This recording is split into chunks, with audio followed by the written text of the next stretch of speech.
Zdaj mi si predstavljamo in prav, da si predstavljamo, da smo zdaj Steve Jobsi, ki delamo revolucijo v svetu, ne, in prav je, tako razmišljamo.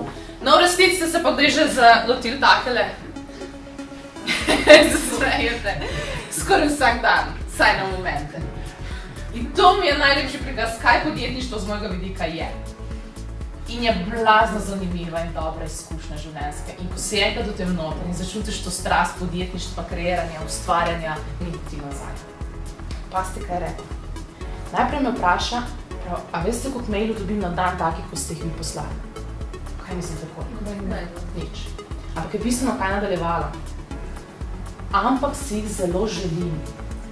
In potem smo se zaklepetali več kot 2 urci, kako imajo vedno manj ljudi na delovnih mestih, vedno večji presing na posameznika v Dnevniku in ostalih firmah, vedno več nalog, vedno več zahtev, vedno višje pogoje, vse se nekako jača, presingi se ustvarjajo, reka preprosto nimamo več časa brati tistih mailov.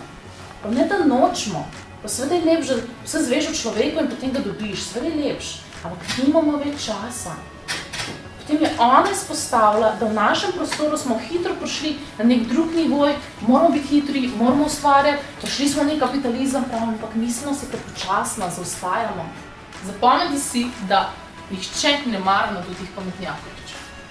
Damjan mi je takrat rekel, prav, če si to zapomniš, pa nikoli ne pozabiš, si že na zelo dobri poti. Je rekel, da ko srečuje pa spoznava ljudi z celega sveta, da je največji problem tistih, ki so že uspeli pa pol, kar padejo, ne, je v tem, da s časoma, z nazivi, z denarjem, s položajem postanejo naduti pametnjakoviči. Mogla sem nek sistem najti. In takrat sem poiskala revijo, ki bi bila sveža, nova na slovenskem trgu, blazno težko, zdaj ukinjajo, ne pa nove. Bila je pa ta revija Ženski svet, ki je obstajala takrat, ki je mogoče 2 leta. Sveža zadeva, ni veliko ljudi poznala. In sem jih kontaktirala, če so pripravljeni na to, da gremo sodelovati, da knjigo pa revijo naredimo kot poseben produkt. No, nismo si mogli prvošati, da jaz zasnovnik dam noter, ne, moram plačati tisko vse, potem poseben produkt narediti. In takrat smo dali revijo, ki je sicer, ne vem, mogoče 2 evra, ne vem koliko je. Moja knjiga je 9,5 €, mi smo naredili paketek za 8,5 €. No, tukaj bi kupil knjigo, povezal ta paket, ga raj kupiti paketek, ne, cenejš knjigo, pa še revijo zraven.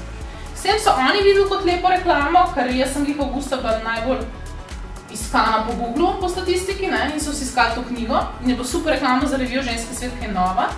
Zame pa, pustimo, da je nekaj 100 kosov na tak način prodanih. Meni je bilo bistveno, da sem se začela pojavljati tam, kjer so revije, kjer nobenih drugih knjig ni.